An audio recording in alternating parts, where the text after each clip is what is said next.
একবার ভেবে দেখো তুমি রাতে ডিনার টেবিলে গেছো আর উপরের সিলিং থেকে কেউ হেঁটে হেঁটে তোমার খাবারের দিকে এগিয়ে আসছে, কিংবা ওপরের সিলিং এর থেকে কেউ তোমার দিকে ঠিক এইভাবে তাকিয়ে বসে আছে, কি গাটা শিরশিরে উঠবে তো?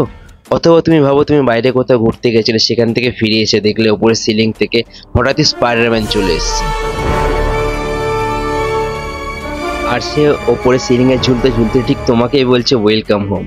কি ব্যাপারটা খুব রোমাঞ্চকর না? আবার ভেবে দেখো বাড়ির সোফার উপর তুমি হাত দিয়ে হেঁটে বেড়াচ্ছ অথবা এক আঙুলের উপর পুশ আপ মারছো। ব্যাপারটা ভেবে কেমন অবাক লাগছে, সত্যি কি আমি স্পাইডারম্যান হয়ে গেছি নাকি এখানে গ্র্যাভিটি কোনো কাজ করে না? লিভিং রুমে এসে দেখি এখানেও গ্র্যাভিটির একই অবস্থা।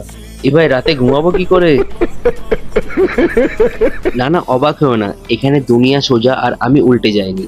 আর আমি গরিব আদমি আছি বাবু, চালিয়ে কোনো ফ্ল্যাট কিনতে পারিনি। তো ব্যাপারটা কি ভাবার বিষয়, তো সবই ক্লিয়ার করছি। তার আগে এটা দেখো, রাতে নয় আমি সিলিং এ শুয়ে পড়লাম, কিন্তু সকালে কি করবো? এবার হাঁকবো কি করে?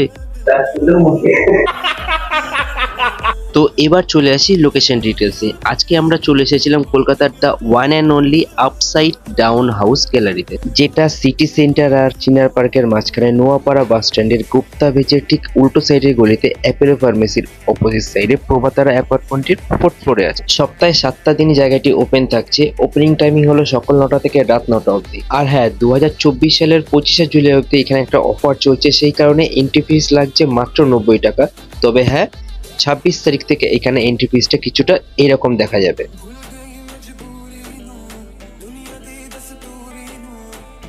আপসাইড ডাউন হাউসের এই আইডিয়াটি এর আগে আমরা দেখেছিলাম ওয়েস্ট বেঙ্গলের শিলিগুড়িতে।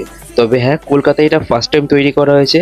আর এদের আইডিয়া, ক্রিয়েটিভিটি আর ডিজাইনের ব্যাপারটা তো মানতে হবে বস, খুব ভালোভাবে ডেকোরেশন করা আছে। জায়গাটি ভিজিট করলে তোমাদের সব থেকে প্লাস পয়েন্ট থাকবে, তোমরা এখানে রিলস বানিয়ে আপলোড করলে ফেসবুক কিংবা ইনস্টাগ্রামে অনেক বেশি ভিউজ তোমরা আর্ন করতে পারবে, যেহেতু জায়গাটা অন্যান্য জায়গা থেকে একটু ডিফারেন্ট।